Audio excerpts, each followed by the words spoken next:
here, and they were trying to play like this, this is not as effective of a position because this leg is too vertical now. It's easier for him to start to tip me. Look how he just brought me to the side, and he starts to pass, and this is not good for me because this collar doesn't work very well when he goes that way. This collar is for this direction. But it'd be the same in the no-gi grips, right? If I was controlling here. This is not controlling if he goes this way. If he starts to go this way, I'm defending a guard pass. I'm no longer in a control position. I'm no longer going to sweep him.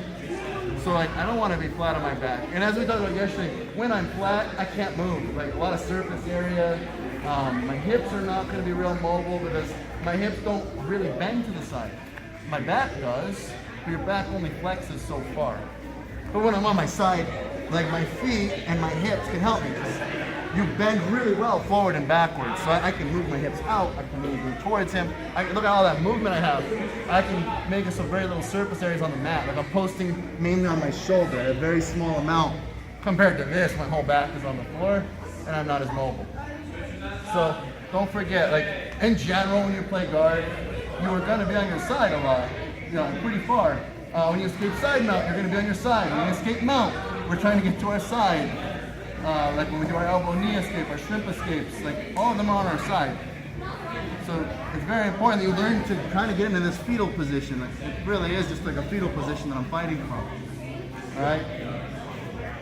Now, when I'm here, sometimes maybe I drop the leg across and he smashes it down real hard. And now it's not working as well, right? That's the one downside to dropping your knee and doing this variation. If they see it coming and they drop their weight, I'm not going to scissor sweep him from here very easily. But it's a lot of times I can kind of push away and kind of bring that knee back inside, so it is the one upside. So another option is, and it's a little more advanced, you can do it. I keep him to me, I'm fighting him. And again, like if I feel he's leaning at all, what I do is I kick into the armpit. I don't even move this leg, I leave it right where it is. I'm literally, and it's got to be fast. It can't be a real slow. It's not a push because I can give him time to resist. It's a snap kick.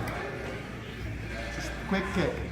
And I'm going to kick him in the leg. So I have him here, and I yank his arm as I do it. All right, and then we follow on top to the same position. It's especially effective if you catch him leaning.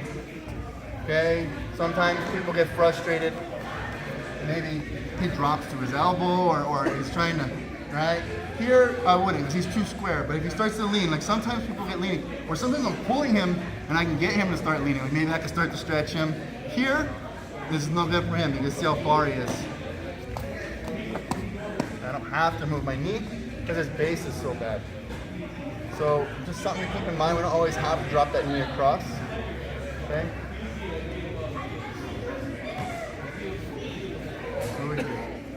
So we'll practice this variation too real quick. We're in our position. We're here. My knee is high. Quick kick up, but he has to be leaning. You'll feel it. If he's really square, watch. Like he's just even. He's not even leaning to the side. If I kick here, he won't move. He's not even close. Okay, even though I yank the sleeve in the collar. I have to get him to where he's leaning this way. Sometimes that could just be bringing your feet to your face and pulling him and kind of like keeping him to you here. Because as you see here, he's uncomfortable when he starts to be leaning this way, whether he wants to or not. That's why I can kind of move. I can move my hips to the position I need. Sometimes if I scoot them in, I can get more of an angle. You see here how he's turned more? How his arms pulled to me? Look how easy he goes this time. But I'm always adjusting my angle, trying to get a lean. Trying to get him stuck to one side. Trying to get him stuck to the side where he can't post. All right, I'm trying to have his arm pulled, and I'm trying to make him lean this way. That whole concept of the table legs again, whether we're talking from mount or anywhere, 4 table legs won't tip. Take a table leg away and push it towards that table leg, falls over. Not very effective on 3 legs. Right? Same idea. I'm taking away his post and making him lean really far this direction. And I'm just giving him a little kick to help him fall to that side. Does that make sense? Let's try this real quick. It's very similar.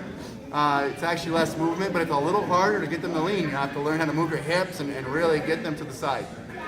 But it's a very effective variation, and it's one you'll hit more at the high level. Like it's a more important one at the high level because you need to be more sneaky about your attacks once people get better because they know what you're doing too. And you're trying to force them into positions more once they also know the jutsu. So let's grab a partner and try, okay?